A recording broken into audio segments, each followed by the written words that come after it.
جزاکم اللہ خیر۔ اللہ مولانا ایک تحریری سوال ہے، کیا یہ بات تاریخی اعتبار سے درست ہے کہ غزوہ احد کے موقع پر حضرت عمر فاروق اور بعض دیگر صحابہ کرام راہ فرار اختیار کر گئے تھے؟ راہ فرار اختیار کر گیا تھے، یہ چیزیں ڈھونڈ ڈھونڈ کر لوگ بتاتے رہتے ہیں کہ حضرت عمر بھی ان میں ہوں گے تو پھر خوب موقع ملے گا برا برا کہنے کا۔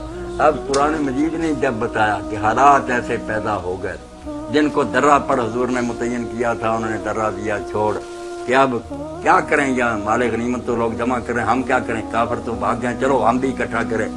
امیر جو تھے عبداللہ بن زبیر نے روک رہے، نہیں مانے، 10 صحابی رہ گئے، شہید ہو گئے۔ اب حالات ایسے ہو گئے کہ دشمن نے پیچھے سے آ کر اچانک حملہ کیا، یہ بے فکر مال سمیٹ رہے تھے کہ کافر تو چلے گئے، جب اچانک تلواریں پڑی، ہوش دو یہ باتیں کرتے ہیں، وہ جو تھوڑے سے رہ گئے تھے نا، ان میں سے ایک نے بھی نہیں رہنا تھا، یہ جو کہتے ہیں بھاگ گئے تھے، اعتراض کر رہے ہیں، اگر یہ وہاں ہوتے نا تو پاکستان آ کر ہی ٹھہرتے، اعتراض کرنا ہی آسان ہوتا۔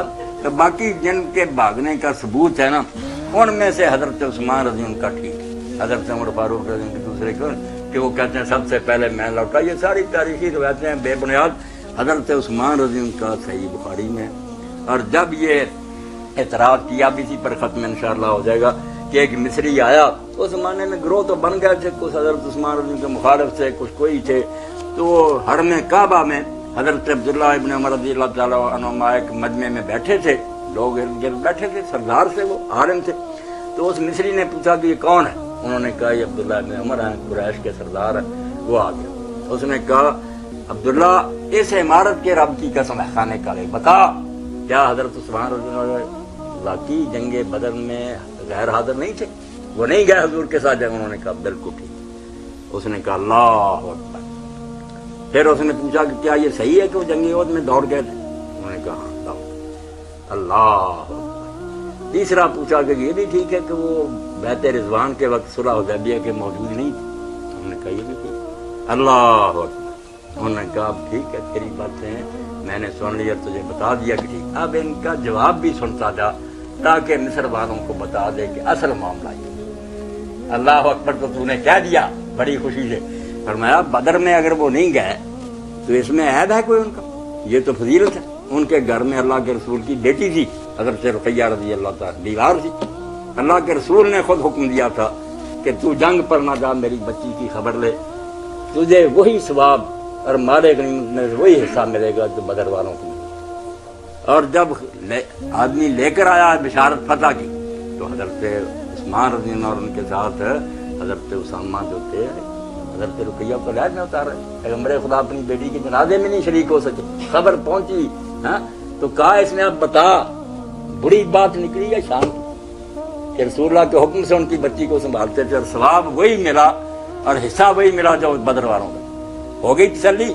دوسرا پوچھا کہ تو نے کہا وہ عہد سے دوڑ گئے، ٹھیک ہے دوڑ گئے، مگر قرآن نہیں پڑھا، آل عمران میں اترا نہیں کہ جو لوگ بھاگ گئے تھے اللہ نے ان کو معاف کر دیا۔ اب اللہ نے معاف کر دیا، تم نہیں معاف کرو، شرمندہ ہوا۔ اور تیسرا یہ کہا کہ جو تم کہتے ہو وہ صلح حدیبیہ میں نے دی، وہ بیوقوفی ہے تو ان کی شان ہے۔ حدیبیہ کے موقع پر جب اللہ کے رسول علیہ السلام نے کہا حضرت عمر رضی اللہ جیسے جری آدمی سے کہ مکہ جاؤ، ان کو سمجھاؤ کہ ہم لڑنے کے لیے نہیں آئے، عمرہ کے لیے آئے، احرام باندھے ہوئے، قربانی کے جانور ہمارے ساتھ ہیں، ہمیں کعبہ کی زیارت کرنے دو۔ انہوں نے کہا اللہ کے رسول علیہ السلام میرا کنبہ ہے بہت چھوٹا، بہت تھوڑے افراد ہیں، بنو عدی کے کمزور ہیں، یہ ہیں میرے دشمن، مجھے وہاں کون بچائے گا، میں نہیں جا سکتا۔ آپ حضرت عثمان رضی کو بھیجیں، ان کے بے شک وہ گھر والے ابھی کافر ہی ہیں بنو امیہ، مگر وہ سردار ہیں، بہت تعداد ہے، وہ قبائلی عصبیت کی وجہ سے ان کی حفاظت کریں گے۔ آپ نے فرمایا بالکل ٹھیک۔ تو حضور کے حکم سے گئے آپ کے سفیر بن کر، اور ان کے بعد صلح یہ حدیبیہ ہوئی اور یہ بیعت رضوان والا مسئلہ جب ہوا تو اللہ کے رسول نے، باقی لوگوں نے خود بیعت کی، اللہ کے رسول نے اپنا ہاتھ اپنے ہاتھ پر رکھا کہ یہ ہاتھ اللہ کے رسول کا اور یہ ہاتھ عثمان رضی۔ فرمایا بتا کہ لوگوں نے اپنے ہاتھوں سے بیعت کی اور عثمان کی جگہ سے آپ نے خود بیعت کی، اس میں کوتاہی نکلی ہے شان۔ یہ کہنے کے بعد فرمایا اب تینوں باتیں میں نے سنا دی ہیں، مصر میں ان کو اپنے ساتھ لیتا تھا، جو سوال لایا تھا اس کے بعد یہ بھی لیتا تھا، لوگوں کو بتا کہ اصل معاملہ کیا۔ تو شرارتی لوگوں کا کوئی علاج نہیں، انہوں نے اللہ رسول کو معاف نہیں کیا، حضرت عثمان کو حضرت عمر کو کیا ضدی لوگوں کی باتیں نہیں سننی چاہیے، جو غلطی ہے ٹھیک، جب اللہ کہتا میں نے معاف کر دیا معاف ہو گیا، اتنے گناہ ہم سے ہوتے ہیں جو اللہ معاف کرتا ہے.